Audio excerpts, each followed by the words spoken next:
Comienzo de la primera carta del apóstol San Pablo a los tesalonicenses. Pablo, Silvano y Timoteo deseamos la gracia y la paz a la comunidad cristiana de los tesalonicenses, congregada por Dios Padre y por Jesucristo, el Señor.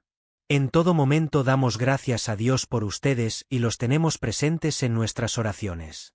Ante Dios, nuestro Padre, recordamos sin cesar las obras que manifiestan la fe de ustedes, los trabajos fatigosos que ha emprendido su amor y la perseverancia que les da su esperanza en Jesucristo, nuestro Señor. Nunca perdemos de vista, hermanos muy amados de Dios, que Él es quien los ha elegido. En efecto, nuestra predicación del Evangelio entre ustedes no se llevó a cabo solo con palabras, sino también con la fuerza del Espíritu Santo, que produjo en ustedes abundantes frutos. Bien saben cómo hemos actuado entre ustedes para su propio bien. Su fe en Dios ha llegado a ser conocida, no solo en Macedonia y Acaya, sino en todas partes, de tal manera, que nosotros ya no teníamos que decir nada. Porque ellos mismos cuentan de qué manera tan favorable nos acogieron ustedes y cómo, abandonando los ídolos, se convirtieron al Dios vivo y verdadero para servirlo, esperando que venga desde el cielo su Hijo, Jesús, a quien Él resucitó de entre los muertos, y es quien nos libra del castigo venidero. Lectura del Santo Evangelio según San Mateo.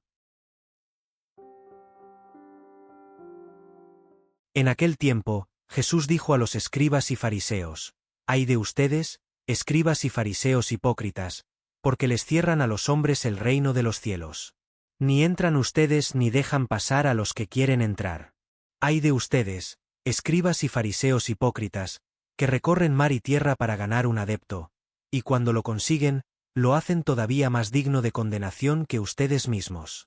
Ay de ustedes, guías ciegos, que enseñan que jurar por el templo no obliga, pero que jurar por el oro del templo, sí obliga. Insensatos y ciegos. ¿Qué es más importante, el oro o el templo, que santifica al oro? También enseñan ustedes que jurar por el altar no obliga. Ciegos. ¿Qué es más importante, la ofrenda o el altar, que santifica a la ofrenda?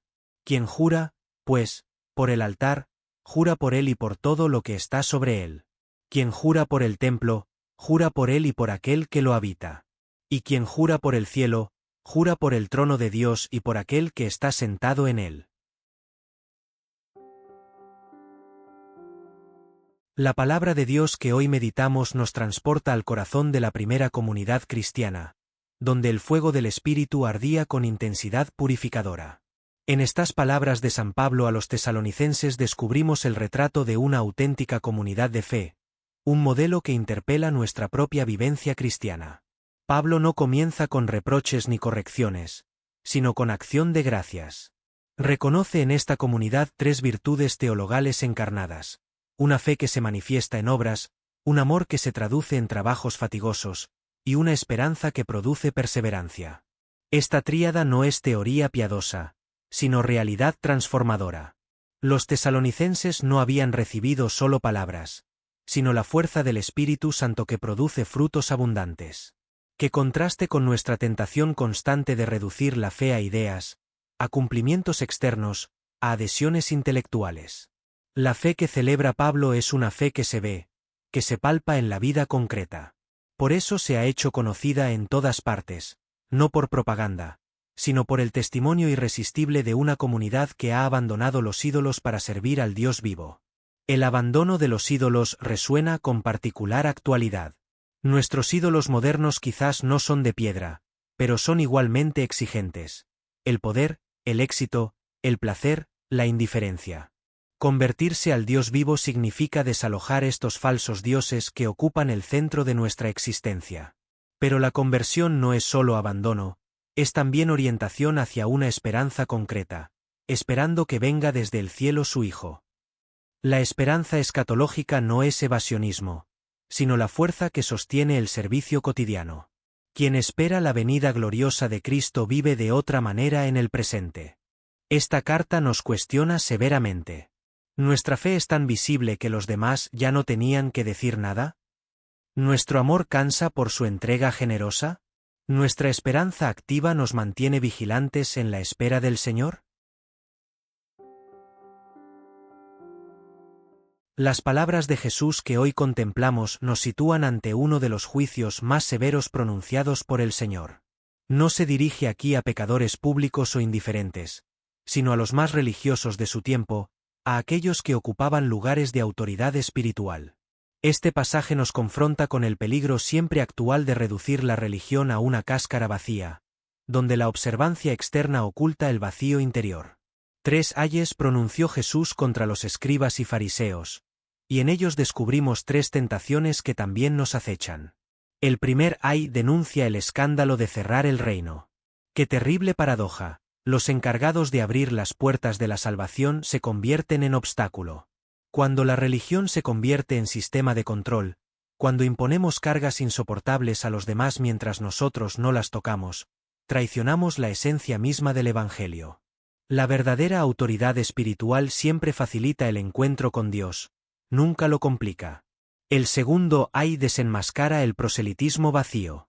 Recorrer mares y tierras para ganar adeptos, pero para hacerlos hijos del infierno como ellos. ¿Cuántas veces confundimos evangelización con captación? ¿Cuántas veces buscamos seguidores para nuestra causa en lugar de discípulos para Cristo? El verdadero discipulado no multiplica adherentes a una institución, sino que transforma corazones para Dios.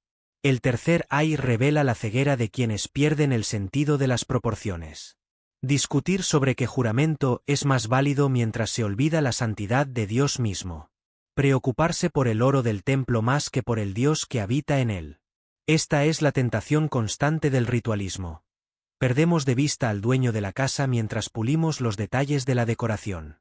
Jesús no condena aquí la ley ni la tradición, sino su absolutización. El oro del templo es importante, pero el templo lo santifica.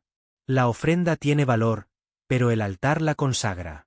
Todo encuentra su sentido solo en relación con Dios, nunca como fin en sí mismo. Hermanos, este texto nos interpela profundamente. ¿Nos preocupamos más por la ortodoxia de nuestras doctrinas que por la conversión de nuestros corazones? ¿Medimos la vitalidad de nuestra fe por la perfección de nuestros ritos o por la caridad de nuestras obras? Que el Señor nos libre de la hipocresía que condena a otros con normas que nosotros no cumplimos. Que nuestra religión no sea jaula que encierra sino puerta que se abre al misterio de Dios. Y que María, humilde esclava del Señor, nos enseñe a buscar siempre la gloria de Dios y no la nuestra. Amén.